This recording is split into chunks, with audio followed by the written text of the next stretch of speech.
우리 같이 한번 읽습니다.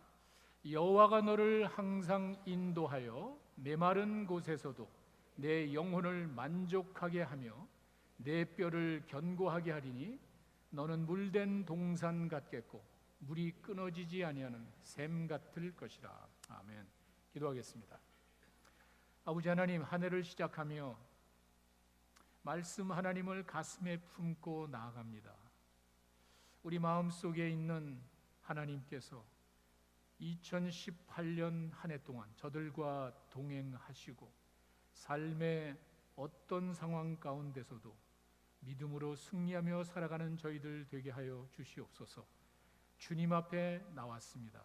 우리의 무거운 짐, 아픈 마음, 상처, 이 모든 것들을 주님 앞에 내려놓습니다.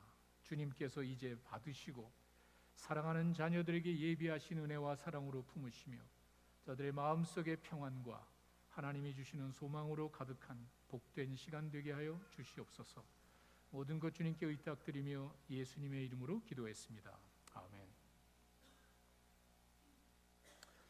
저희가 한 해를 시작하면서 하나님께 드리는 우리의 신앙 고백, 신앙의 결단을 생각해 봤습니다. 하나님, 2018년 한 해를 살아가면서 우리가 한번 이렇게 살아보겠습니다. 우리의 신앙을 가지고 한번 믿음으로 살겠습니다 하는 그런 고백입니다. 첫 번째, 저희가 갈렙의 신앙을 봤죠. 이 산지를 내게 주소서. 역시 전문가가 디자인을 해주셔서 아주 멋있는 배너를 오늘 붙였습니다. 이쪽에 우리 교회에 붙어있던 그 목표도 새롭게 디자인했습니다.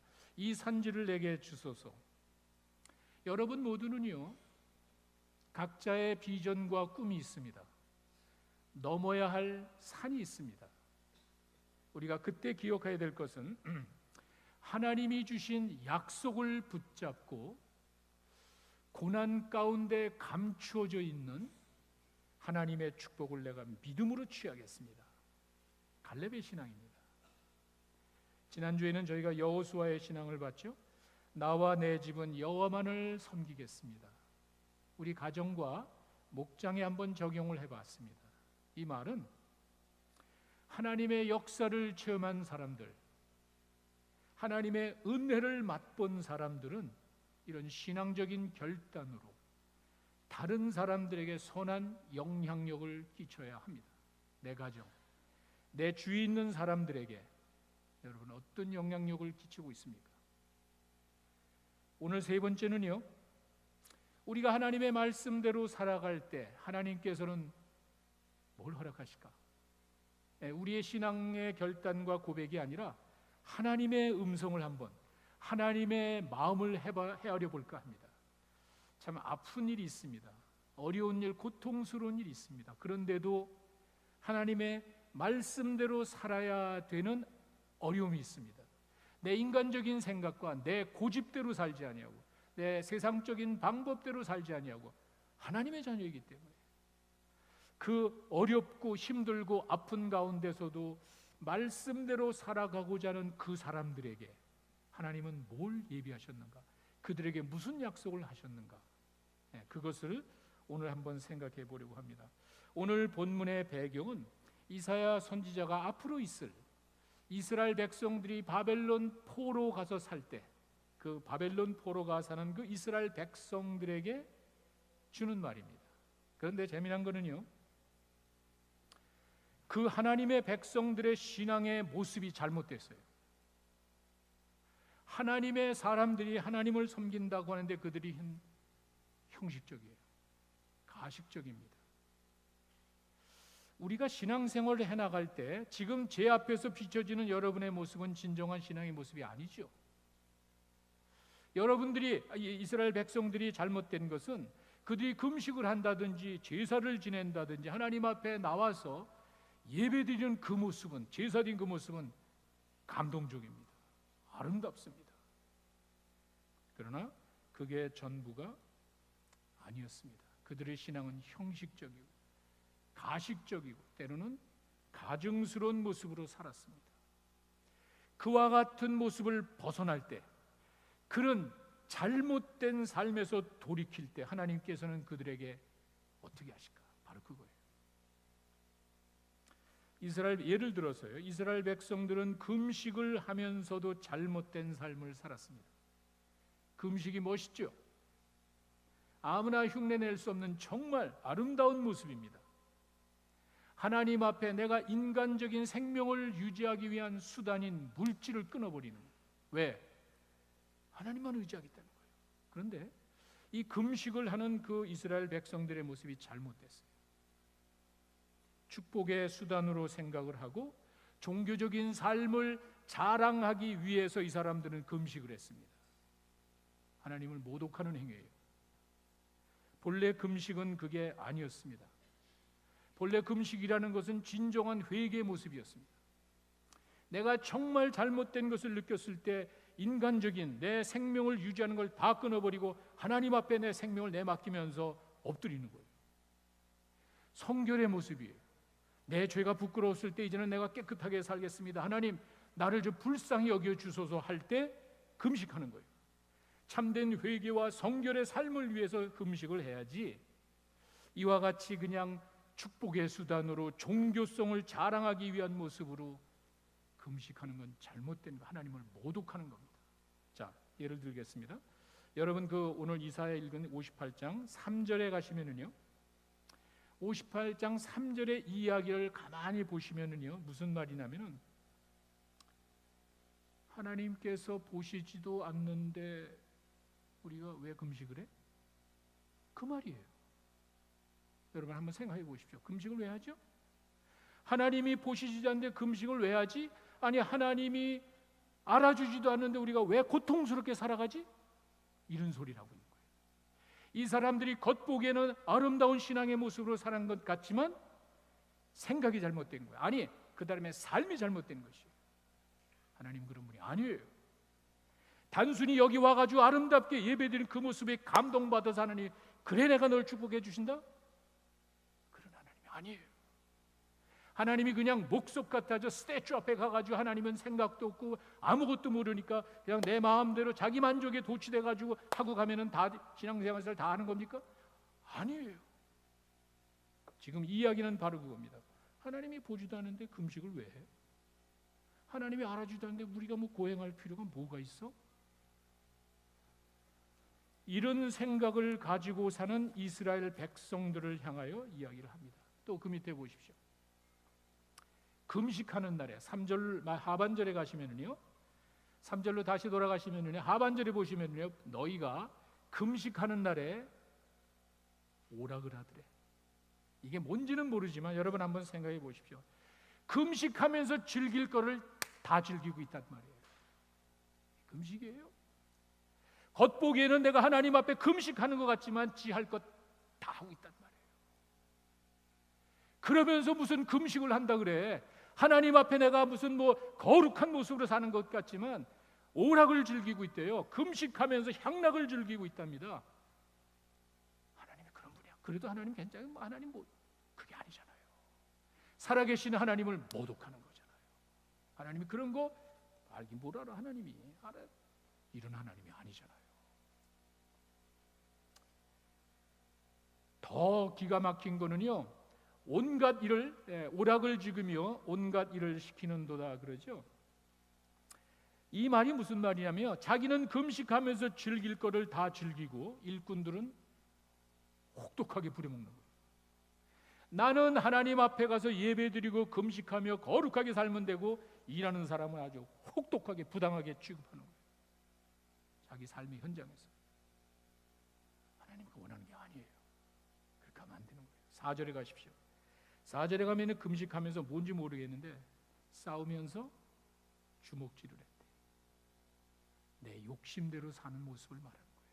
여러분, 이게 이스라엘 백성들의 모습이라고 하지만 우리들의 모습 속에서도 내가 하나님 앞에서 예배를 거룩하게 드리는 것 같지만 내 삶 속에 즐길 거 다 즐기고 내 욕심대로 살아가고 직장에서 내 삶의 현장에서 엉망으로 살아가면서 사람들을 혹독하게 부리고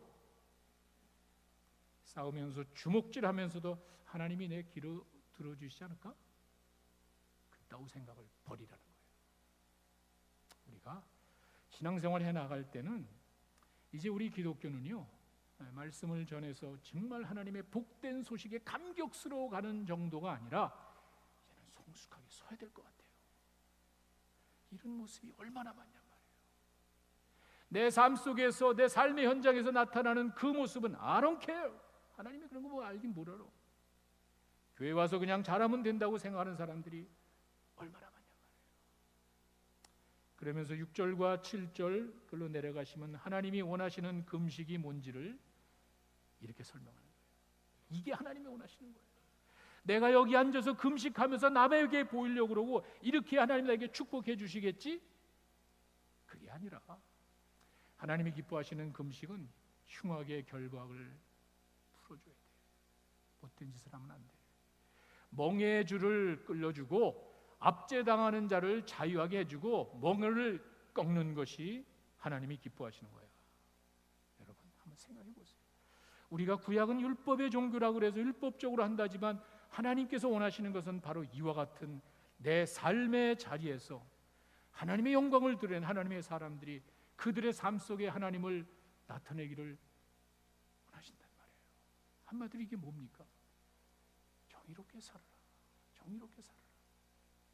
여기 와서는 뭐 하는 것이 중요한 것이 아니라 내 삶의 현장에서 정의롭게 살아라. 줄인 자에게 내 양식을 좀 나눠줘. 방황하는 빈민들을 집에 데려다가 좀 먹여줘. 헐벗은 사람들을 보면은 좀 입혀주고 곤욕을 피하여 스스로 숨지 않는 것. 여러분, 이것이 하나님이 원하시는 금식이에요. 형식적인 종교 행위에 감싸고 내가 형식적인 가식적인 종교 행위로 내 자신을 감싸고 숨어 있을 것이 아니라 모두에게 비춰진 내 삶의 모습이 부끄러움 없이 살아야 하나님께서 기뻐하시는 삶이라는 그 말입니다. 그리고 나니까 8절로 갔을 때 이제 그런 사람들에게 주시는 하나님의 약속입니다. 그러면 내 빛이 새벽같이 비칠 것이다. 새벽 햇살이라는 것은 어둠을 깨고 세상 온 천하를 밝히듯이 풍성한 번영의 축복을 이야기할 때 이렇게 새벽 햇살이라는 말을 사용을 합니다. 그리고는 9절에 가니까 내가 기도할 때 내가 여기 있어. 하나님이 응답 없다고 이야기할 것이 아니라 내 삶 속에서 내가 하나님의 영광을 드러내면서 의롭게 살아갈 때 하나님이 기도하면은 응답하시고 내가 여기 있어. 바로 답을 주시겠다. 내가 부르짖을 때 내가 여기 있다.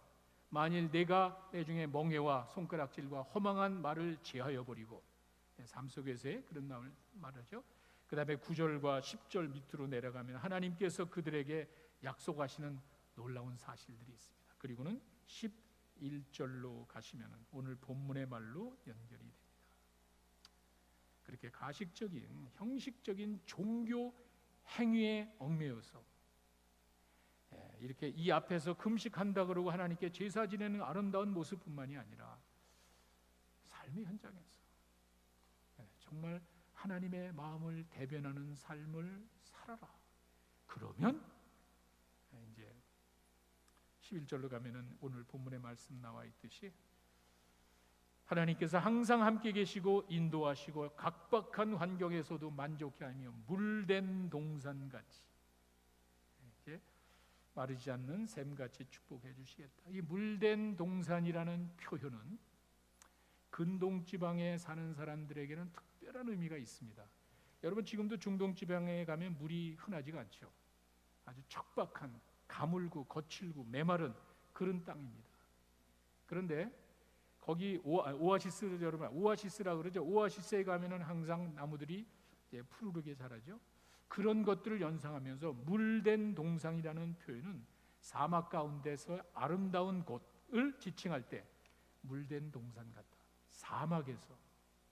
사막에서 어떻게 푸르른 과실들이 풀들이 돋아나는 그런 모습이 있을 수 있냐는 말이에요. 그래서 시리아 번역을 보면은요, 이 물된 동산이라는 말을 천국으로 비유하는 경우도 있습니다. 왜? 어떤 상황, 아무리 어려운 환경 가운데서도 하나님이 주시는 풍성한 축복을 맛보는 그러한 삶의 현장이다. 그래서 이 물된 동산이라는 말이 그렇게 사용됩니다.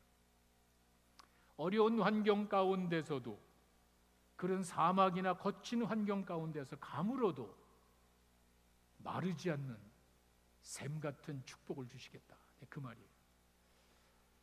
제가 한 번은 자동차를 타고 여기서 I-40 이스트를 타고 윌밍턴 쪽으로 쭉 가면은요, I-95를 패스하고 I-95를 지나고 나면은 거의 아무것도 없습니다.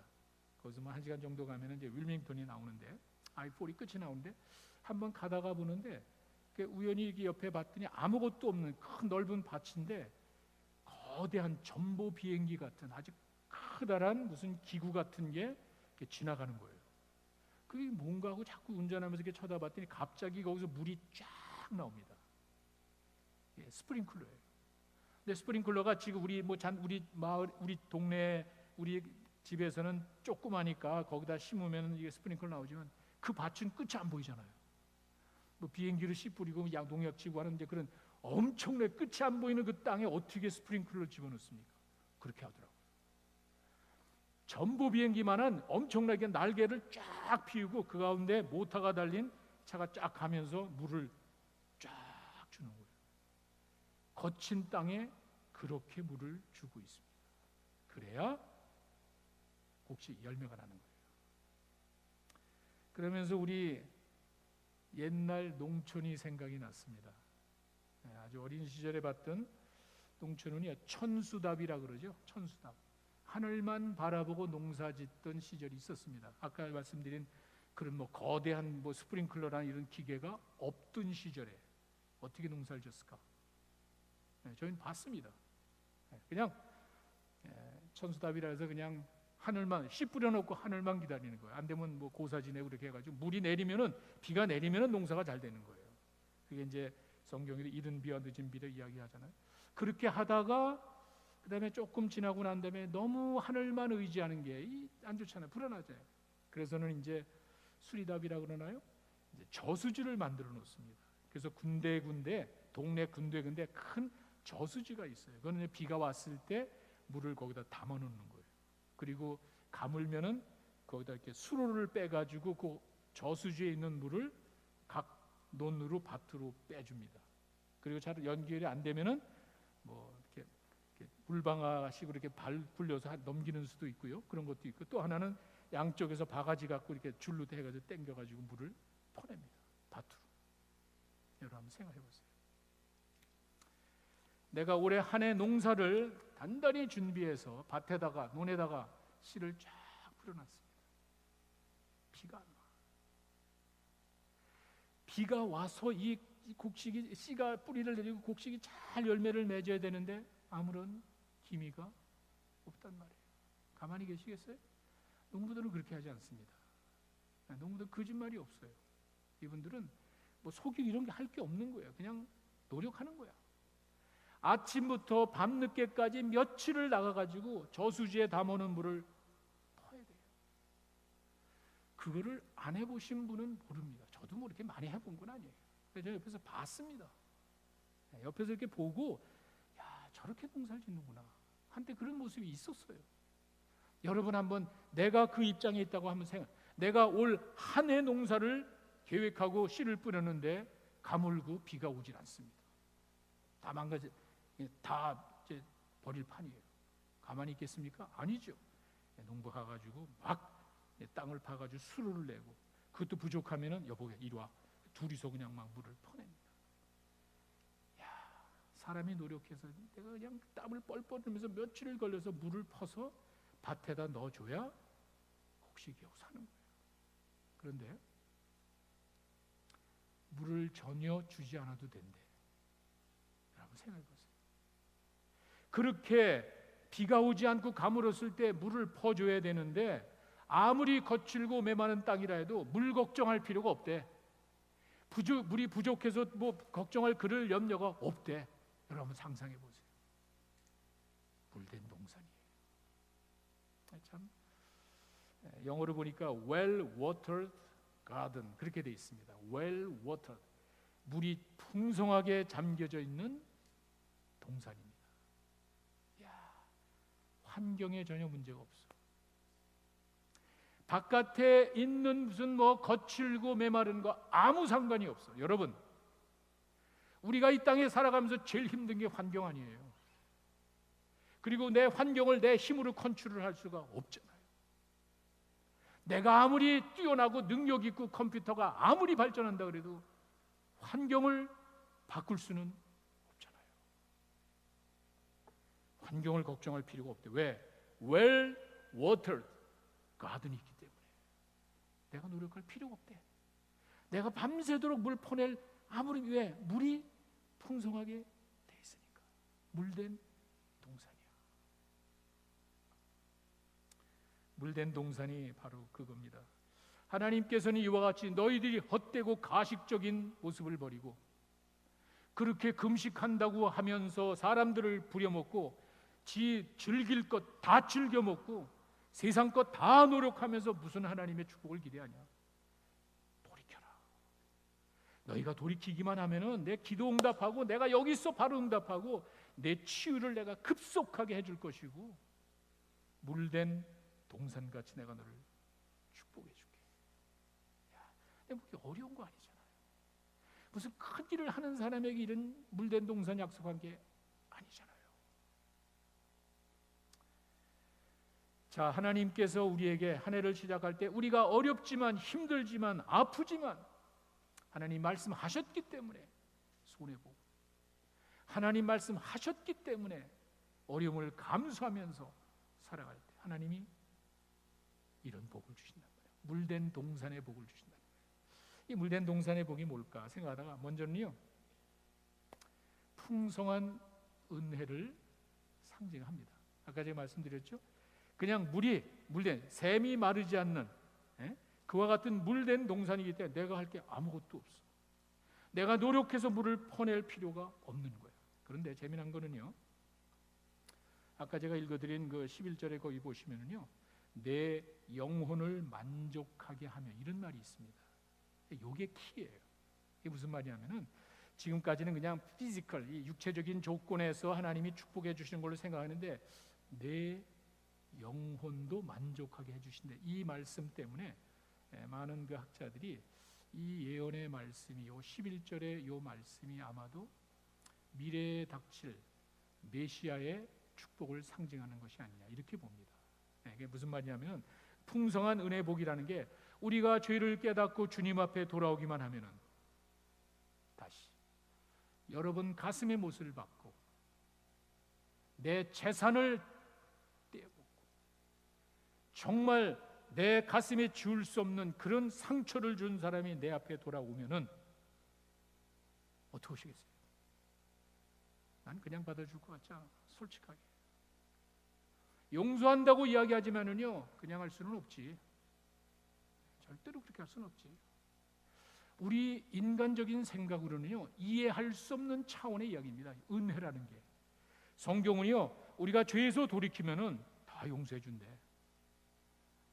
이게 진짜 이게 하나님이니까 그런 이야기 하는 것이지 우리가 어떻게 이렇게 합니까? 한번 생각해 보세요. 여러분 꼭 기억하세요.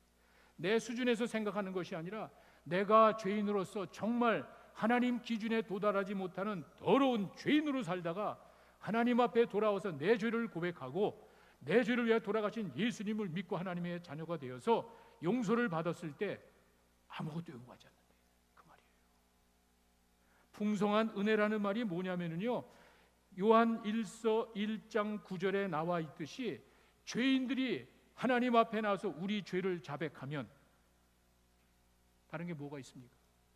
내 죄를 자백하면은 하나님께서 우리의 모든 죄를 다 용서해 주시고 깨끗하게 해 주신대. 사실 이거는요,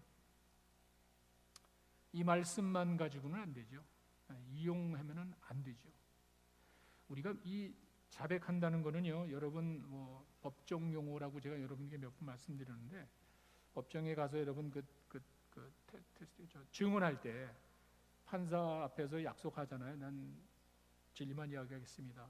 거짓말, 나띵 것, 진리만 이야기. 그걸 뭐 하랍니까? 당연히 그렇게 할 건데. 그런데 이거를 내가 선언하고 안 하는 거 차이점 뭔지 아세요? 내가 그렇게 고백하고 안 하는 거 차이점 뭔지 아세요? 책임감이에요. 내가 당신을 사랑해라고 고백을 하면은 그 사람만 사랑해야 되는 거예요. 로마서에 나와 있듯 내가 내 입으로 주를 시인하고 여러분 마음으로 고백하면은 합당하게 살아야 되는 거예요. 그래서 우리 기독교의 신앙 고백이 중요한 거예요. 이렇게 내가 하나님 잘못했습니다. 내가 이제부터는 잘못된 나의 모든 삶을 뒤로하고 예수님을 믿고 하나님의 뜻대로 살겠습니다. 자백하면 되는 이유가 뭔지 아세요? 십자가 때문에 그런 거예요. 그냥 공짜로 되는 것이 아니라 내가 고백하고 그만두는 것이 아니라 그것을 위해서 희생당한 사람이 있단 말이에요. 여러분 자녀가 잘못해서 학교에서 연락이 왔습니다. 이놈이 이상한 짓을 놀다가 남의 유치원을 깼든지 학교 기물을 그냥 실수로 그냥 왕창 깨버린 거예요. 우리 아이가. 이놈이 뭐 덜덜덜 떨고 뭐 난리죠. 선생님이 뭐 벌컥 뒤집어졌죠. 부모 데리고 연락해. 아버지 엄마한테 연락해. 가보니까 뭐 이건 뭐 난리 났어. 뭐 이거 왕창 깨져가지고 뭐 덜덜 떨고 뭐 큰일 났어. 어떻게 하시겠습니까? 이놈은 내 자녀예요. 이놈이 잘못했지만 이놈이 잘못한 것을 아버지인 내가 I'll pay for it. 죄송합니다. 내가 이 아이는요 자기가 잘못한 것에 대한 어떤 희생이 아무것도 없잖아요. 왜? 자녀니까. 그 말이에요. 그러나 나는 희생을 했죠. 내 뱅크 어카운트에서 얼마가 됐건 돈이 희생됐고 내 체면이 상겨 하여간 어쨌거나 아버지가 부모가 가서 잘못했습니다. 내가 이 자식의 잘못된 걸 내가 대신 하겠습니다 했을 때는요 이 아이에게는 아무 관계없지만 나에게는 크죠. 그 십자가가 있기 때문에 여러분들의 고백이 하나님 앞에서 의롭다고 인정받는다는 사실을 여러분 믿으시기 바랍니다. 그냥 되는 게 아니에요. 누군가의 희생이 있었단 말이에요. 그게 은혜예요. 그 죄의 결과를 내가 당하는 것이 아니라 예수님이 당했기 때문에 자백하면은 용서해 주는 거예요. 이게 풍성한 은혜입니다. 골로새서 2장 14절에 가시면은요 좀 더 실감 있게 우리의 은혜를 설명하죠. 나의 잘못된 것을 기록한 문서가 있잖아요. 이게 뭔지는 모르지만 요한계시록에는 생명책이 있다 그러는데 하여간 어딘가에 내 삶의 흔적은 있기 마련이에요. 여러분이 믿거나 말거나 인정하거나 어쨌거나 어딘가에 내 삶의 흔적은 남아 있는 거예요. 그거를 다 찢어버린 거예요. 문서 자체를 십자가에 없애버린 거예요. 왜? 죄의 문제를 예수님께서 해결했다는 것이 저거예요. 나를 껄끄럽게 만드는 내 전과 기록을 찢어버렸대요. 야, 굉장한 거 아니에요? 내 기록이 없어요. 내 잘못된 기록이 없어지는 거예요. 십자가에서 해결한 거예요. 예수님이 고통당하셨다는 사실을 여러분 가볍게 하시면 안 됩니다. 예수님의 십자가 때문에 그래서 사도 바울이 이야기를 하잖아요. 우리가 그 은혜를 인하여 믿음으로 말미암아 은혜 때문에 우리의 믿음이 역사하는 것이지 우리보다 믿음 좋은 사람 많습니다. 미신을 섬기는 얼마나 믿음 좋은지 모릅니다. 믿음만 가지고 되는 게 아니에요. 그러나 그들의 믿음의 대상은 아무 의미가 없잖아요. 그러나 내 믿음의 대상은 나를 위해서 죽었습니다. 내 죄 문제를 해결해 주신 분이에요. 그분 때문에 여러분들이 구원받고 모든 죄를 용서함 받은 줄로 믿습니다. 그게 은혜예요. 물된 동산의 은혜, 한이 없습니다. 그렇게 돌아왔을 때 정말 나는 인간적으로 하지 못하지만 내가 그 위치에서 하나님 앞에 잘못했습니다 이야기했을 때 끝! 다 용서해 주신대요. 어떤 죄를 지었든지 아버지가 탕자의 아버지가 탕자가 돌아왔을 때 따지고 하나도 없습니다. 돌아오면 잘 기억하세요. 죄에서 돌이켜야 돼요. 적어도 내 의식 가운데는 부끄러움을 느끼고 죄에서 돌이켜야 되는 거예요. 그랬을 때 하나님께서 여러분들에게 물된 동산과 같은 하나님의 은혜로 더해 주실 줄로 믿습니다. 이사야 49장 10절에 가시면은요. 이사야 49장 10절에 가면 이런 말이 있습니다. 그들에게 줄이거나 목마르지 아니할 것이며 더위와 볕이 그들을 상하지 아니하리니 이는 그들을 불쌍히 여기는 이가 그들을 이끌어 샘물 그 눈으로 인도할 것이다. 하나님이 주시는 축복이에요. 우리가 주님 앞에 나왔을 때 주님은 여러분들에게 한없는 정말 풍성한 은혜로 채워주실 줄로 믿습니다. 물된 동산이. 그런데 한 가지 우리가 기억해야 될 것은 아까 제가 말씀드렸듯이 그 은혜로 인하여 믿음으로 말미암아 구원받은 목적이 에베소서 2장 10절에 가면은요 이렇게 되어 있습니다. 우리는 이게 바로 그 구절 다음입니다. 우리가 은혜, 십자가와 믿음으로 구원받았다. 우리의 행위가 아니다라고 이야기하면서 보세요. 우리는 그가 만드신 바라 그리스도 예수 안에서 선한 일을 위하여 지으심을 받은 자. 선한 일을 하도록 구원해 주신 거예요. 이제 우리가 이 세상에 살 때는요, 내가 구원받고 하나님의 자녀가 되어서 영생을 얻다는 기쁨과 감격과 이것만이 아니라 이제는 그것을 많은 사람들에게 선한 영향력을 끼쳐야 되는 거예요. 내 삶 속에 나를 하나님의 자녀 삼아 주신 목적이 이런 선한 영향력을 끼쳐서 또 많은 사람들에게 주님을 증거하는 거예요. 이런 믿음의 삶을 살아가는 자들에게 하나님께서 물된 동산과 같은 풍성한 은혜를 주실 줄로 믿습니다. 또 한 가지는요, 물된 동산의 의미는 풍성한 영혼의 안식을 말합니다. 아까 제가 말씀드렸죠. 우리 본문에 58장 11절에 보시면 갑자기 피지컬한 그런 현재 이런 우리들의 삶 속에 그냥 축복을 이야기하다가 갑자기 너를 항상 인도하고 메마른 곳에서도 내 영혼을 만족한 내 영혼, 우리의 육체적인 만족이 아니라 세상적인 만족이 아니라 내 영혼을 만족시키겠다. 제가 이 말씀을 보면서 하나님이 우리에게 주시는 가장 큰 축복 가운데 하나는 영혼의 축복이에요. 여러분 그걸 아셔야 돼요. 여기서 말하는 그 영혼이라는 단어가 히브리 말로 네페시라는 단어인데 우리가 생각하고 감정을 가지고 또 행동을 유발하는 심장 같은 그런 역할을 하는 모든 것을 판단하고 느끼는 이것을 우리의 영혼으로 보는데 이것이 하나님에게서 온 거예요. 보세요. 하나님께서 세상을 만드실 때 세상 모든 만물을 말씀으로 창조했다고 그러는데 except one, 하나만 빼고 인간만 제외하고 다 말씀으로 만들었고요. 창세기 2장 7절에 가니까 인간은 흙으로 만들었대요. 여러분, 하나님께서 인간을 말씀으로도 만들 수 있는데 하나님은 그렇게 하지 않았습니다. 여기 창조의 그 내용을 보니까는요, 하나님이 땅에 흙으로 사람을 지으셨다 그러죠.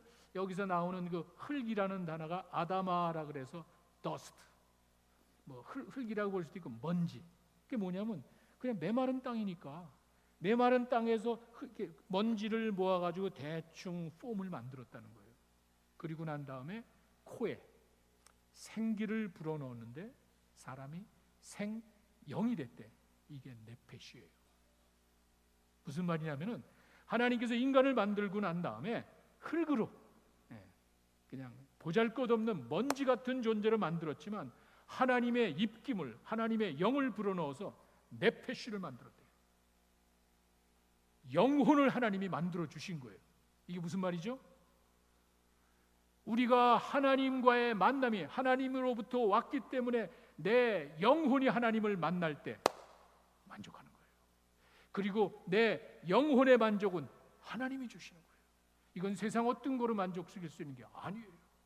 세상 어떤 수단 가지고도 만족하는 게 왜? 인간은 그렇게 만들어지지를 않았습니다. 네페시. 영혼은 하나님이 만드셨어요. 그 영혼이 하나님을 만날 때, 아니 하나님께서 그 영혼에게 주시는 놀라운 은혜와 축복이 있는 줄로 믿습니다. 네페시, 이 영혼의 만족은 하나님이 주시는 거예요. 제가 이런 말씀을 드리는 이유가 많은 것을 누리면서도 만족하지 못하는 사람이 있잖아요. 그게 진짜 고민이에요. 없는 사람은 없다고 그냥 포기하면 되지만 내 모든 만족, 누릴 거 다 누리면서도 만족하지 못하는 사람이 있단 말이에요. 상대적으로, 영혼의 문제예요. 상대적으로 남들은 그만큼 가지지도 않았는데 어떤 사람은 별로 가진 것도 없지만 행복한 사람도 있잖아요. 그것도 세상이 주는 것과 같지 않은 행복이 있잖아요. 영혼의 문제예요. 내가 내 가족과 내 삶 가운데 만족하며 살든지 아니면 만족할 수 없는 것은 영혼의 문제예요. 내 아내가 제일 소중해. 내 자녀가 제일 소중해. 이 마음은 영혼의 문제예요. 여러분이 하는 게 아니에요. 이렇게 우리들의 가장 중요한 그 영혼을 하나님이 만드시고 그 영혼의 평안을 주신대. 우리가 하나님의 자녀가 되었을 때 이 땅에서 하루아침에 무슨 갑부가 됩니까? 아니잖아요. 내가 예수 믿었다고 모든 일이 한순간에 다 잘 됩니까? 아니잖아요. 오히려 더 어려울 수도 있잖아요. 예수 믿고 살아야 더 고통과 힘들 수도 있잖아요. 그게 목적이 아니에요. 예수 믿고 이 땅에 잘 살고 이거는 뭐 부차 없다는 것이 아니라 부차적인 거예요. 영혼이 구원받는 거예요. 내가 아무리 세상 것을 가지고도 내 영혼이 갈급할 수가 있는데, 시편 기자가 그래서 내 영혼이 사슴같이, 사슴이 시냇물 사망하지 내 영혼이 하나님을 갈급해. 왜? 하나님으로부터 왔기 때문에. 그 만족을 받을 때, 하나님으로부터 주시는 그 영혼의 만족이 왔을 때, 그때 여러분 마음속에 평안이 주어지는 줄로 믿습니다. 시편 62편 1절과 2절에 가시면은 지난번에 우리 송정미 사모 왔을 때 부르던 그 찬양이죠. 내 영혼이 잠잠히 하나님만 바라며 나의 구원이 그에게 쏘는도다. 여러분, 하나님을 믿는 사람들은 환경에 좌우되지를 않습니다. 뭐 괜찮아요. 하나님을 바라는 거예요. 내 영혼이, 내 육체적으로는 배고프고 육체적으로 내가 아프고 희근할지 모르지만 영혼이 하나님을 바라는 거예요. 오직 그만이 나의 반석이요 나의 구원이시요 나의 요새시니 내가 크게 흔들리지 아니하리로다. 영혼의 만족은 하나님께서 주시는 줄로 믿습니다. 사도 바울이 자기 자신이 하나님의 자녀로 선택받은 자녀로 살아가는 그 모습을 고린도후서 6장 10절에, 이 고린도후서 6장 10절 제가 개인적으로 좋아하는 말씀 가운데 하는데 한번 보세요. 근심하는 자 같으나 항상 기뻐하고. 외적으로 보면은요, 내가 좀 부족해서 좀 근심하는 것 같죠? 아니야. 그 기쁨 말로 표현할 수 없어. 보세요. 근심하는 자 같지만 내가 항상 기뻐하고, 가난한 자 같지만 많은 사람을 부유하게 한다고. 아무것도 없는 자 같지만 모든 것을 가진 자야. 야, 영혼의 문제. 내가 주님 안에서 하나님 앞에 헌신하며 내가 말씀에 순종하며 살 때 아픔이 있어요. 내 생각대로 육신대로 그냥 확 한마디 해버리고 그냥 끝내버릴 수도 있어요. 내 만족이잖아. 하나님은 기뻐하시지 않잖아. 내 영혼이 고민하잖아. 그러면 안 되지. 내가 그렇게 하면은 안 되잖아. 그러나 내가 하나님의 자녀이기 때문에 하나님의 말씀대로 순종하며 그래도 하나님을 기쁘시게 하는 모습을 가지고 살겠다고 하면은 이 땅에서의 삶은 참 힘들어요. 고통스러워요. 아파요. 근데 기쁘잖아. 하나님은 바로 그거야. 그렇게 살아야 되는 거야. 그때 내 영혼의 만족을 하나님이 허락해 주실 줄로 믿습니다. 그게 최고잖아요. 세상이, 예수님께서는 그것을 세상이 주는 것과 같지 않은 평안이래. 세상이 주는 것은 일시적, 순간적이에요. 그러나 하나님이 주시는 평안은 영원한 평안인 줄로 믿습니다. 얼마나 멋진 인생입니까? 영혼의 문제예요. 이것이 물된 동산의 축복입니다. 하나님 사랑하는 자들에게 하나님께서 말씀에 순종하며 어렵지만 세상적인 인간적인 방법을 버리고 말씀대로 살아갈 때 하나님께서 여러분들에게 물된 동산 같은 한없는 은혜를 주시고 영혼의 평안을 허락해 주실 줄로 믿습니다. 기도하겠습니다.